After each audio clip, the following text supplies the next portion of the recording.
राधे राधे। जिंदगी का सफर चैनल में आपका स्वागत है। 70 वर्षीय यशोदा जी पुत्र मोह में अंधी हो रही थी। अपने पति के लाख मना करने पर भी वह अपने बेटे विजय से बात करना बंद नहीं की थी। पति के ना रहने पर यशोदा जी चोरी चोरी अपने बेटे विजय से फोन पर बात किया करती थी। एक दिन सुबह सुबह यशोदा जी सोकर नहीं उठी थी। कौशल जी सुबह सामान लेने निकल गए थे। तभी बार बार घर की डोर बेल बज रही थी। यशोदा जी उठने में काफी तकलीफ महसूस कर रही थी। बड़बड़ाते हुए दरवाजे तक पहुंची। पता नहीं कौन इतना सवेरे पहुंच गया घर पे। यह भी ना बिना बताए घर से कहीं निकल जाते हैं। यशोदा जी दरवाजा खोलती हैं तो सामने उनके घर में काम करने वाली मीरा खड़ी थी। यशोदा जी जोर जोर से सांसें ले रही थी और दीवार के सहारे सरक कर गिरने वाली थी। मीरा ने यशोदा जी को सहारा दिया तो यशोदा जी का शरीर तप रहा था। मीरा ने कहा, अरे आपको तो काफी बुखार है मैडम, आप दरवाजा खोलने क्यों आई? साहब कहाँ गए हैं? यशोदा जी ने कहा, वह तो नहीं है, सुबह का दूध लेने चले गए होंगे। और तुम इतना जल्दी कैसे आ गई? तुम तो रोज 9-10 बजे तक ही आया करती थी। मीरा ने कहा, मैडम जी आज मुझे पड़ोस में एक नया काम मिल गया है, तो मैंने सोचा पहले आपके घर का काम निपटा देती हूँ और फिर वहाँ का भी काम कर दूंगी, वरना नई जगह में ना जाने कितना काम निकल जाए तो आपके घर का काम लेट हो जाएगा। इसीलिए मैं आपके यहाँ ही आई।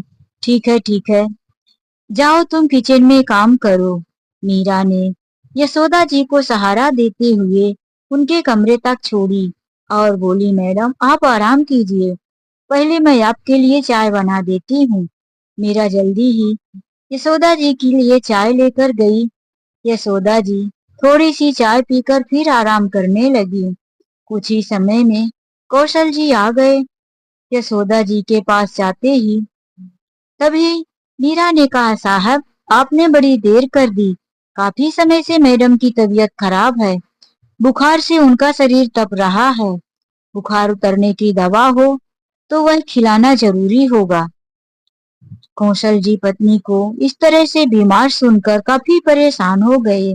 यशोदा, अरे तुमने मुझसे बताया क्यों नहीं कि तुमको बुखार है, वरना मैं जल्दी आ जाता। मैं तो दोस्तों के पास बैठ गया था, इसीलिए देर हो गई। मुझे लगा तुम उठ गई होगी और तुम अपने सुबह के कामों में लगी होगी।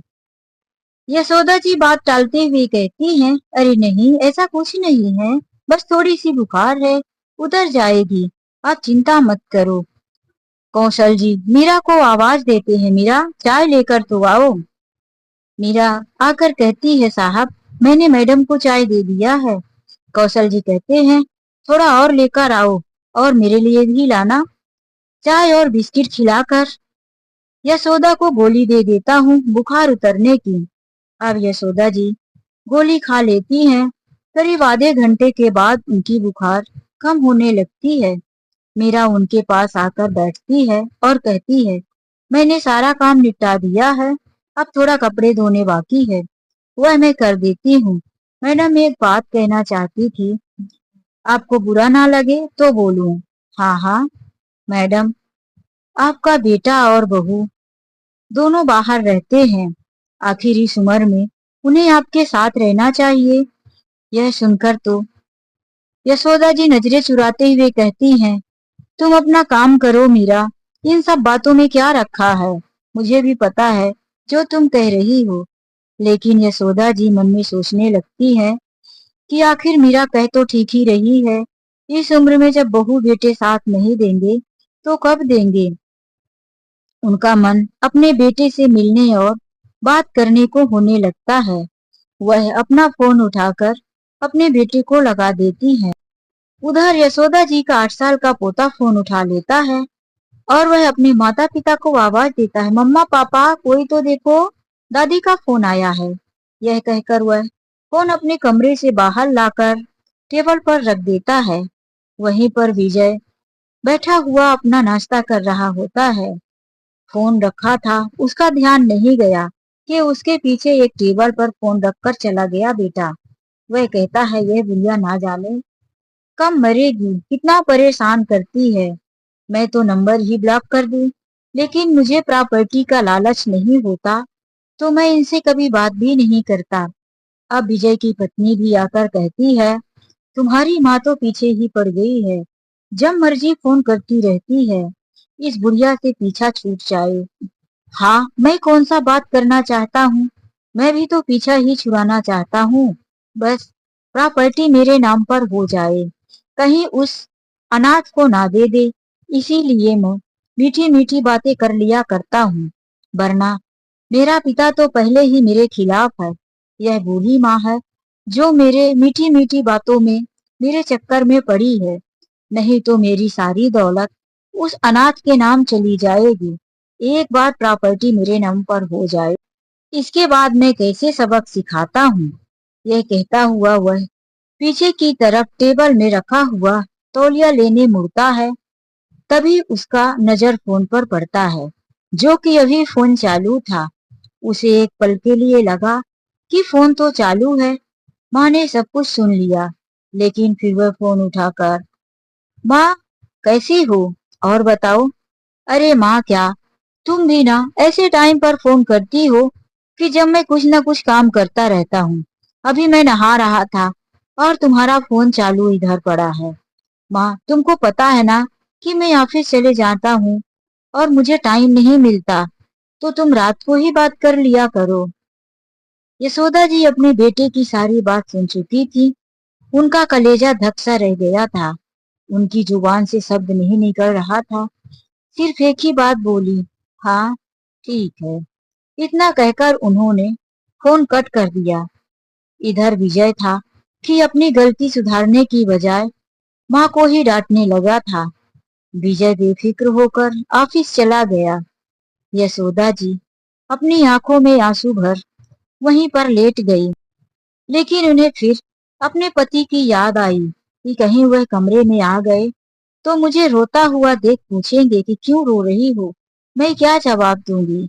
यशोदा जी आंखों को पोंछकर अपने अतीत में खो गई। जब ब्याह कर वह उस घर में आई थी, उनकी शादी को 12 साल गुजर गए थे। अभी तक उन्हें कोई औलाद नहीं हुई थी। गांव वालों ने तो उनका नाम बांच रख दिया था।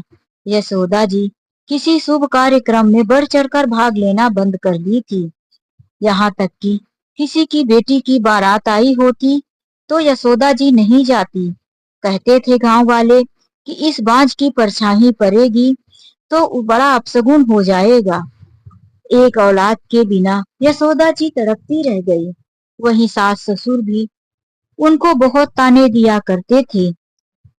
उनके तो माता पिता कहने लगे थे कि हम अपने बेटे कौशल की दूसरी शादी करेंगे। लेकिन कौशल अपनी पत्नी यशोदा जी को बहुत प्यार करते थे। यशोदा जी एक जिम्मेदार औरत थी, घर का सारा काम बड़ी जिम्मेदारी से निभाया करती थी और वहीं अपने सास ससुर की बहुत सेवा करती। कौशल जी ने कह दिया, एक औलाद के लिए मैं अपनी पत्नी का साथ नहीं छोड़ूंगा। मेरी किस्मत में औलाद नहीं है तो चाहे कितनी भी शादियां कर लूं, मुझे इसका सुख नहीं मिलेगा और ना ही मैं अपनी यशोदा को छोड़ सकता। उनकी माँ तो नाराज होकर अपने गांव वाले दूसरे घर में चली गई। अब यशोदा जी अपने पति के साथ अपने दुख भरे जीवन को बिता रही थी कि किसी ने कौशल जी को आइडिया दिया कि क्यों ना एक अनाथ बच्चा गोद ले लो। कौशल जी को यह तरीका अच्छा लगा और वह जाकर एक अनाथ बच्चा गोद ले लेते हैं, पूरी कानूनी कार्यवाही के साथ। यशोदा जी और कौशल जी बच्चे को लाकर बहुत प्रसन्न रहते हैं। बच्चे का बड़े अच्छे से देख रेख, धीरे धीरे बच्चा उनकी गोद में पलने और बढ़ने लगता है। उसे देख देख कर तो दोनों पति पत्नी निहाल से हो जाते हैं। वह भूल जाते हैं कि हमने इस बच्चे को जन्म नहीं दिया है। वहीं जब यशोदा जी की सास को पता चलता है तो वह कह देती हैं कि कभी तू मेरे घर मत आना, और ना ही मैं तेरे मिलने आऊंगी। तूने अनाथ बच्चे को गोद लिया है, ना जाने किसका खून है वह। मुझे तो अपने खानदान का ही खून चाहिए। यशोदा जी दुखी होती हैं, लेकिन क्या कर सकती थी। उन्होंने बड़े प्यार से उस बच्चे का नाम गोपाल रखा। यशोदा जी का गोपाल धीरे धीरे 6 वर्ष का हो गया। एक दिन यशोदा जी की तबीयत खराब हो गई।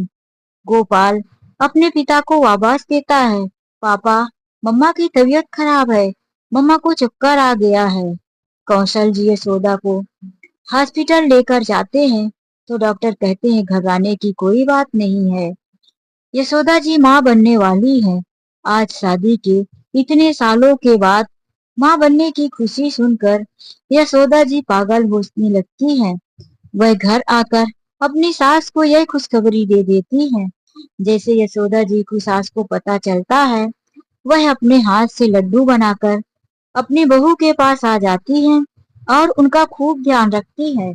शुरुआती दिनों से ही वह काम करने लगती है और यशोदा जी को आराम करने को कर देती है।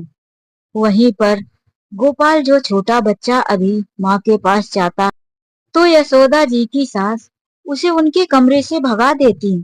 तू हट जा, तू अनाथ है, अपशगुन है, ना जाने किसका खून है। तेरी परछाई मेरे पोते पर नहीं पड़नी चाहिए। यशोदा जी के पास बैठकर उनकी सास उनका खूब कान भरा करती थी। बहू, जब तेरा अपना ही खून आने वाला है तो इस अनाथ को तू क्यों रखी है। इसे जहां से लाई थी वहीं छुड़वा दे और इसे अपने पास मत आने दे। यशोदा जी बच्चे से प्यार तो बहुत करती थी, लेकिन धीरे धीरे जैसे ही उनके कोख में उनकी अपनी औलाद पलने लगी, वह गोपाल से दूर होने लगी। एक दिन तो दादी ने गोपाल को झटक कर बाहर फेंक दिया। गोपाल आकर यशोदा जी के कमरे से बाहर गिरा। उसकी घुटने में चोट लग गई। जोर जोर से रोने लगा। कौशल जी उसे उठाकर अपने पास ले गए और पूछे, क्या हुआ, कैसे गिर गया। तो गोपाल ने कहा, पापा, मैं गिरा नहीं हूँ। दादी ने मुझे कमरे से धक्के मारकर बाहर कर दिया। धक्का मार दिया इसलिए मैं गिर गया हूँ। कौशल जी आकर यशोदा से कहने लगी, यशोदा, तुम ये सब क्या करवा रही हो और क्या कर रही हो। तुम गोपाल के साथ ऐसा बर्ताव क्यों कर रही हो। यह तुम्हारा बच्चा है। हमने इसे अपने मर्जी से लिया था और आज इसे तुम इस तरह से व्यवहार कर रही हो। इस मासूम को तो पता भी नहीं कि हमारे साथ क्या हो रहा है। हमारे असली माता पिता कौन है, यह तो हमें ही अपना समझता है। देखो, तुम इस तरह से मत करो। इसके घर पर आने से हमारे घर पर खुशियां आई है। लेकिन यशोदा जी की आंखों में भी पर्दा पड़ गया था। उनकी सास ने इतना सिखा दिया था कि वह भी गोपाल से दूर होती गई। कौशल जी गोपाल को गले लगा लिए और उसे अपनी माँ और पत्नी के पास जाने से रोक लेते। अब खुद ही वह उसका ध्यान रखने लगे। 9 महीना बीता। यशोदा जी ने एक बेटे को जन्म दिया। यशोदा जी की सास तो फूली नहीं समा रही थी और गोपाल को उसके आसपास भी ठहरने नहीं देती। उस पर परछाई नहीं पड़ती। गोपाल दूर से देख बहुत खुश होता, मेरा नन्हा भाई, क्योंकि कौशल जी ने कह दिया कि तू भैया बन गया है। यह नन्हा सा बच्चा तेरा भाई है, तू उसके साथ खेलेगा। लेकिन उसे तो माँ और भाई के पास जाने को ही नहीं मिलता था। धीरे धीरे समय गुजरता गया। अब दोनों बच्चे बड़े होते गए। गोपाल को यशोदा जी अपने पास भटकने भी नहीं देती थी। वहीं विजय के साथ पूरा दिन चिपकी रहती। विजय अपनी दादी और माँ के प्यार को पाकर बहुत जिद्दी सा हो गया था। वहीं गोपाल दुखी और कमजोर सा होने लगा था। कौशल जी खूब कोशिश करते कि गोपाल को खुश रख सके। अब दोनों बच्चे पढ़ने लायक हो गए। दोनों का अच्छी स्कूल में एडमिशन भी कराया गया। गोपाल पढ़ाई में खूब मन लगाकर पढ़ता था और वहीं विजय अपने माता पिता के पैसों पर मजे करता था। उसकी जेब में स्कूल जाते वक्त दादी और माँ पैसे भर दिया करती थी, ले बेटा, कुछ खाते रहना। इसीलिए विजय अपने दोस्तों के साथ पैसे उड़ाता। समय अपनी गति से बढ़ता गया। दोनों बच्चे स्कूल से कॉलेज पहुंच चुके थे। एक दिन गोपाल कॉलेज से घर आ गया था, लेकिन विजय अभी तक नहीं आया। सुबह से काफी देर हो चुकी थी। यशोदा जी, कौशल जी और उनकी दादी काफी परेशान थी। तीनों पुलिस स्टेशन पहुंच जाते हैं, लेकिन विजय को लॉकअप में देखकर यशोदा जी काफी परेशान हो जाती हैं। बेटा, तू लॉकअप में कैसे पहुंचा? माँ, वो क्या है ना कि मैं जुआ खेल नहीं रहा था, बस जुआ देख रहा था कि लोग कैसे खेलते थे, और वहां पुलिस मुझे पकड़ कर ले आई। कौशल जी को तो कई बार पहले ही किसी ने खबर दे दी थी कि तुम्हारा बेटा विजय जुआ खेलता हुआ कई बार देखा गया है, एक न एक दिन बहुत बुरा फंसेगा। कौशल जी को पूरा भरोसा था कि यह जुआ खेलते हुए पकड़ा गया है, इसीलिए वह डांटते हुए बोले, नालायक, तुझे तो मेरा मन छुड़ाने का नहीं करता, लेकिन मैं अपनी माँ और पत्नी से मजबूर हूँ, इसीलिए यहाँ से छुड़ा रहा हूँ। दोबारा ऐसी हरकतें करते पकड़ा गया तो तू इसी लॉकअप में हमेशा रहेगा। उसे डांटते हुए घर ले आए। दादी और माँ दोनों उसे बड़े लाड़ प्यार से भोजन कराया, ऊपर से कौशल जी को डांटने लगे। कब से मेरा बेटा लॉकअप में था, भूखा प्यासा तड़प रहा, और डांट रहे हो? यह सब कुछ इस अनाथ गोपाल की वजह से है। यही मेरे बेटे पर पनौती बनकर बैठा हुआ है और यही सब कुछ सिखाता रहता है। इसी ने कहा होगा कि उसे पकड़ लो, किसी से फंसवाया होगा, वरना मेरा बेटा विजय ऐसा नहीं है। गोपाल इतना बड़ा इल्जाम सुनकर तो परेशान सा हो गया। पापा, मैंने ऐसा कुछ नहीं किया। कौशल जी समझते थे गोपाल ऐसा कुछ नहीं करेगा। वह इस घर को, मम्मी पापा को, सबको दिलो जान से प्यार करता है।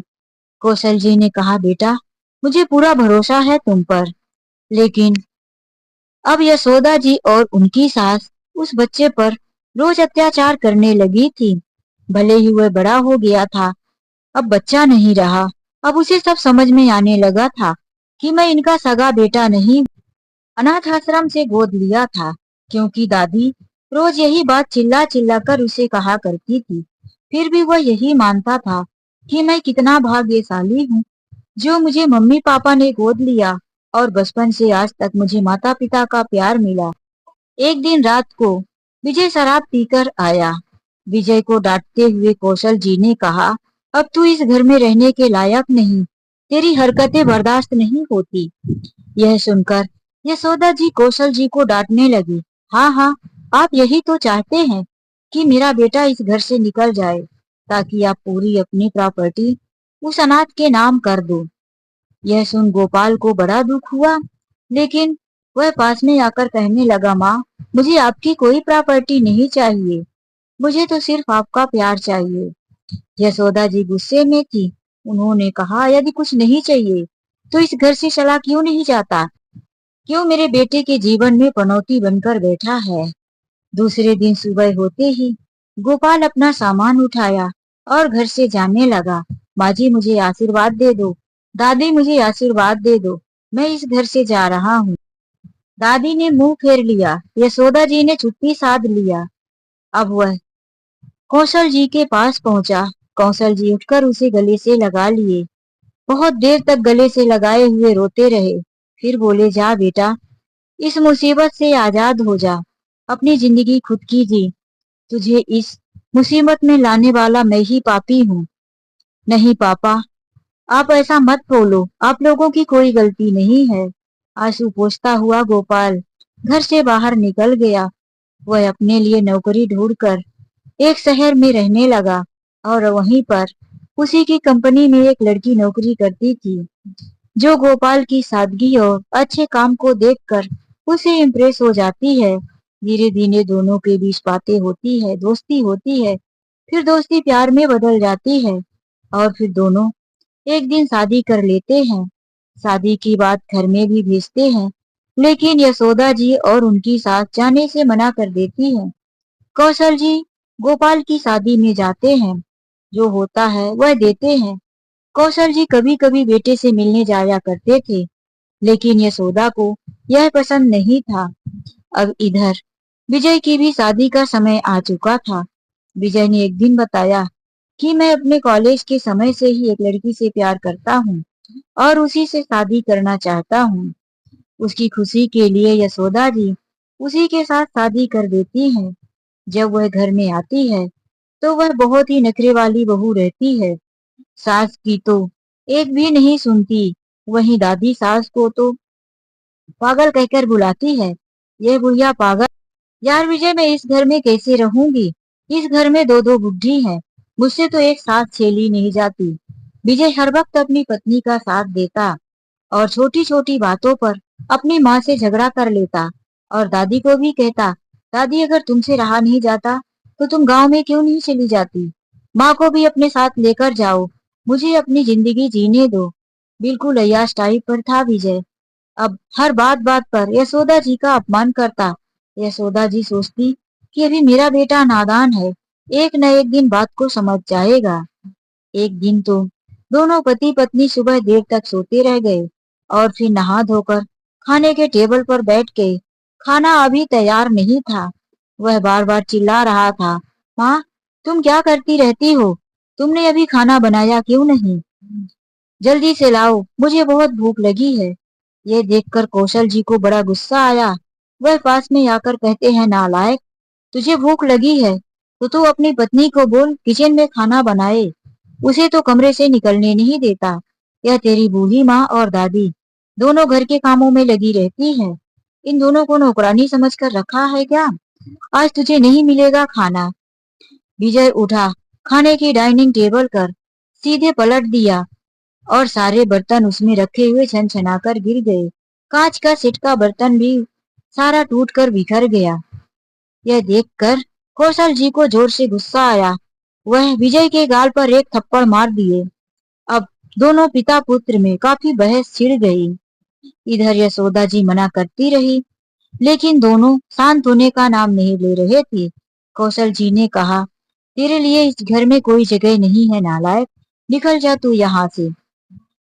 विजय को गुस्सा आया और वह अपनी पत्नी को लेकर वहां से चला गया। अब विजय और विजय की पत्नी भी एक शहर में रहने लगे। विजय नौकरी करने लगा था। काफी समय गुजर गया। विजय का 8 साल का लड़का भी था।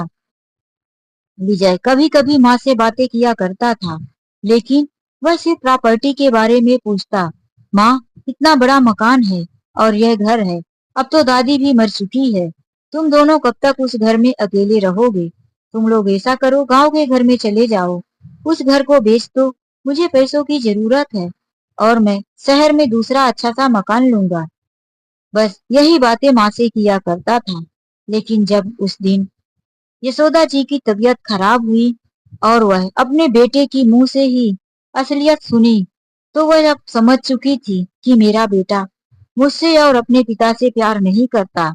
मैं अपने बेटे को नादान और नासमझ समझती थी, लेकिन उसके हृदय में तो माता पिता के लिए कोई जगह नहीं है, कोई ममता प्यार या कोई अपनापन नहीं है। कौशल जी काफी समय से अपनी पत्नी को यही बात समझाते, लेकिन यशोदा जी के समझ में नहीं आता था। आज जब उन्होंने अपनी कानों से अपने बेटे की बात सुनी, तब जाकर उनकी दिमाग खुली, उनके होश ठिकाने आए। वह अपनी आंखों से ममता का पर्दा हटाई और सोचने लगी कि ऐसे बेटे के लिए मैंने गोपाल को घर से निकाल दिया। अरे, गोपाल तो मेरा गोपाल बनकर रह गया, लेकिन मैं उसकी यशोदा नहीं बन पाई। उसे माँ की ममता से वंचित किया। आखिर उस अनाथ की क्या गलती थी, जिसे हम लोग अपना समझकर घर पर लाए थे और उसे ही इस घर से बेगाना कर दिए। वह अपने पति कौशल जी से कहती हैं कि गोपाल को फोन करके बुलाइए, मुझे गोपाल से मिलना है। उसकी पत्नी को घर पर बुलाइए। कौशल जी आश्चर्य में थे। यह तुम कैसी बातें कर रही हो? यशोदा जी ने कहा, ठीक कह रही हूँ। गोपाल को आप यहाँ बुला लीजिए, मैं अपनी बहू का गृह प्रवेश करूंगी। कौशल जी खुश हो गए। वह गोपाल को फोन किए, पत्नी के सहित घर पर आ जा, दोनों बच्चों को भी लेकर आ जाना।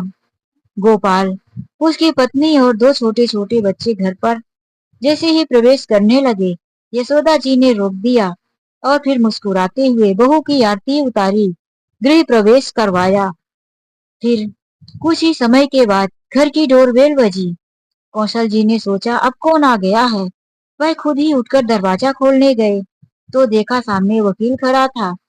कभी वह वकील की तरफ देखते तो कभी घर के अंदर की तरफ। यशोदा जी ने कहा, मैंने ही वकील को बुलाया है। आइए आइए वकील साहब, अंदर आइए।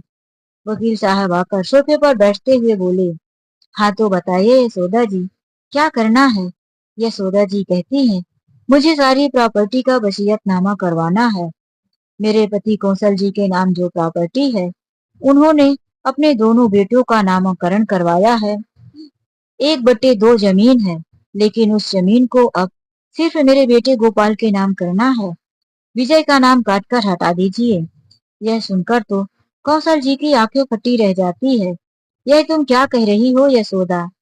मैं ठीक कह रही हूँ जी। फिर उन्होंने जो बातें विजय के मुंह से सुनी थी, सारी बात कौशल जी को बता देती हैं और कहती हैं, इतने दिनों से आप चिल्ला चिल्ला कर मुझे समझा रहे थे तो मैंने नहीं सुना। मुझसे बहुत बड़ी गलती हो गई। बेटा गोपाल, तू भी मुझे माफ कर दे और आप भी मुझे माफ कर दीजिए। गोपाल के पापा। कौशल जी की आंखों में आंसू आ गए। यशोदा, देर से ही सही, लेकिन तुमने सही गलत समझा तो आज मेरी यशोदा मुझे मिल गई है, जो पहले वाली यशोदा थी। और फिर वकील के द्वारा सारी प्रॉपर्टी यशोदा जी गोपाल के नाम करवा देती हैं और अपने गोपाल के साथ उसी घर में सुख पूर्वक रहने लगती हैं।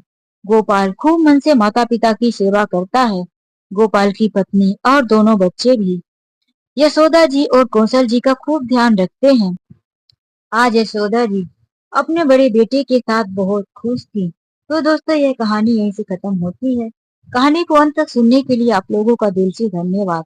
चलिए मिलते हैं एक से एक नई कहानी के साथ। आज के लिए बस इतना ही। राधे राधे, जय श्री कृष्णा। जिंदगी के सफर चैनल में यदि पहली बार आए हैं, चैनल को सब्सक्राइब नहीं किए हैं तो प्लीज जाने से पहले सब्सक्राइब कर लीजिए और जाते जाते वीडियो को लाइक करना मत भूलिए। राधे राधे।